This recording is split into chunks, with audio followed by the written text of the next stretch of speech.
Mental illness, is it scary to talk about? Do you feel as if it's talked about too much or not enough?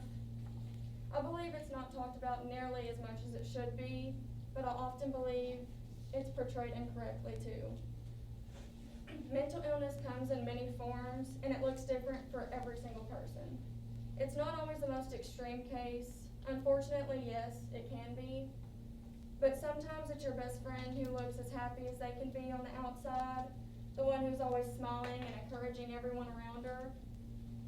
Or sometimes it's the guy in class who acts like the class clown and tries to make everyone laugh, when in reality, on the inside, he's hurting and so is she. Both of these examples are people we probably all know, but I would almost bet they wouldn't want anyone to know. Why? Because of that stigma. They might not know how to use the words to use to express the pain and suffering they feel on the inside. I mean, how do you explain an inward struggle of your mind that no one can see?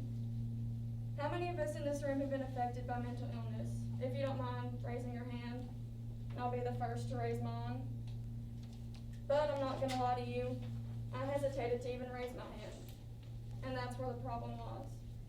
Michelle Wu, the author of the editorial, sharing my family's story of mental health awareness means ending the stigma of mental illness by sharing the complexities of our stories and fighting to make care accessible to every family. Agrees that that's the problem too, and that opening up about our experiences is the first step to getting mental health care everyone needs and putting an end to that stigma. I found her outside in the cold rain, standing in the driveway with an umbrella in one hand and a rolling suitcase in the other, waiting to be picked up by an unidentified driver for a secret meeting. You're not my daughter anymore, and I'm not your mother, she insisted, as I begged her to come inside. She pushed back my hair to check for the mole on my right cheek, just in case, because apparently if the program were to create an android of me, they would forget that little detail. It began as paranoia, a feeling that she was being watched and monitored by an entity that seemed similar to the military of her childhood in Taiwan after the war. But as she stopped eating and sleeping, she started calling 911 in the middle of the night to report cries that no one else heard.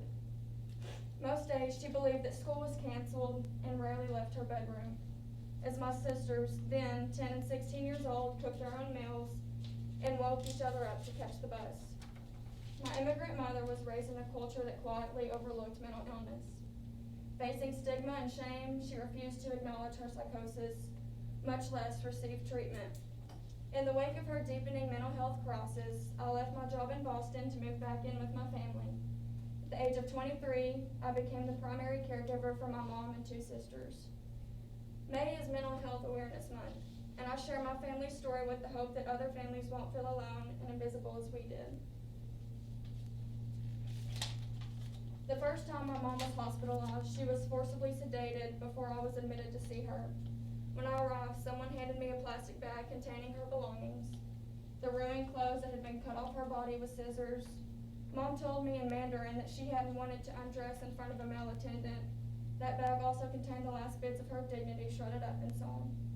But unfortunately, that wouldn't be the last time I would stay overnight with her in the ER room, waiting for a mental health bed to open up, and it wasn't the last time I shook with anger at the way the system dehumanized her.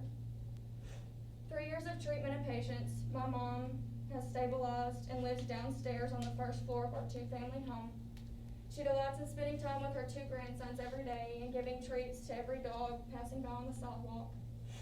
Although ongoing mental health challenges have kept her from weddings, graduations, inaugurations, and other family milestones over the years, we are happy to have a strong support network for her as my siblings have blossomed into wise, caring adults.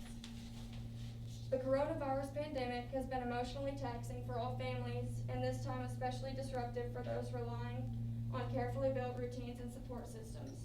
Mental health awareness means ending the stigma of mental illness by sharing the complexities of our stories and fighting to make care accessible to every family. As we reshape society for our public health during and after this global pandemic, let us lift up mental health so every family is seen, supported, and celebrated in our city.